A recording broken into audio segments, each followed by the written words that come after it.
Hey guys, it's Brian Watkins here, and I wanted to share with you guys today a great free tool that I would recommend anyone use if they're trying to rein in their marketing. I think a lot of times we can get caught up thinking that without some of the big expensive tools that the big dogs use in the industry, that we won't be able to have the help of doing keyword research, or in this case, something to scan your website for errors that might be holding it back.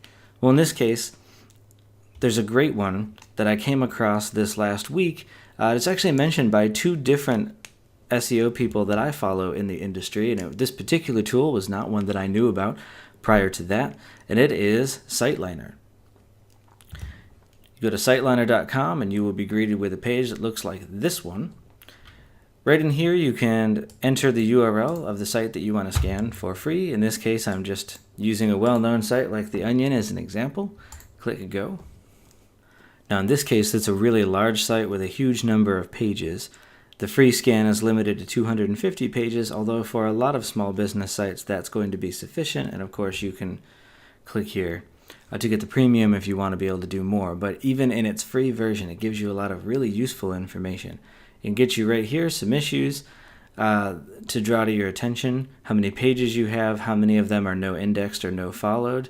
In a lot of cases, when you set them to no index, it's deliberately, so just make sure that the number that you see here falls in line with the plans that you had made on the inside of the site. Sometimes there are pages that we deliberately don't want included in the index, but if you're seeing a number that's higher than anything you had in mind, that could be an indication that there's an issue on some of the pages that you had actually hoped would be indexed and are not.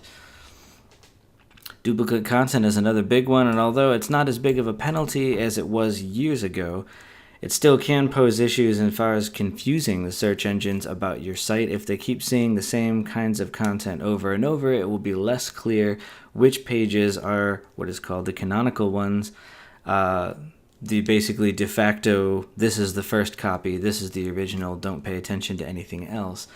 Clicking on these links can actually take you to information that will show you a breakdown of where the duplicate content happens.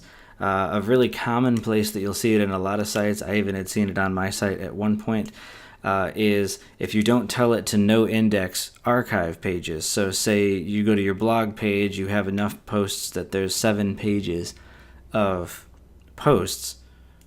You don't really want those archives 2 through 7 to be indexed because A, they're going to be duplicated content with titles in the beginning parts of posts with the same content as those actual posts, particularly if you don't have it set up to only show excerpts. If your blog page does show the whole post, that's going to be duplicated of each major page.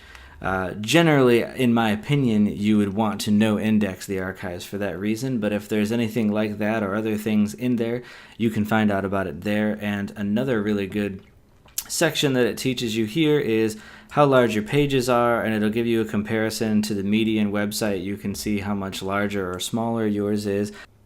If you have issues, it's not showing up in this report, so good for The Onion, but if you do have issues with broken links in your site, it will show those here too. And then just like we had the link for the duplicated content, if you click that, it will actually show you a list of all of the broken links inside your site that are pointed elsewhere, whether it's pointed to other pages in your site or external sites.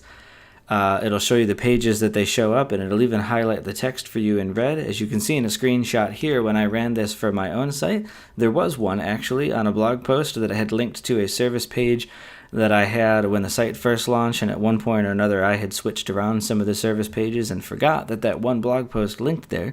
So this tool was actually useful for me to draw attention to that. It took me right to the page and the offending content, and then it was really easy for me to change it.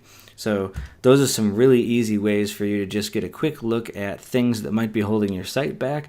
And again, it's free up to 250 pages, which for most small business sites is more than enough.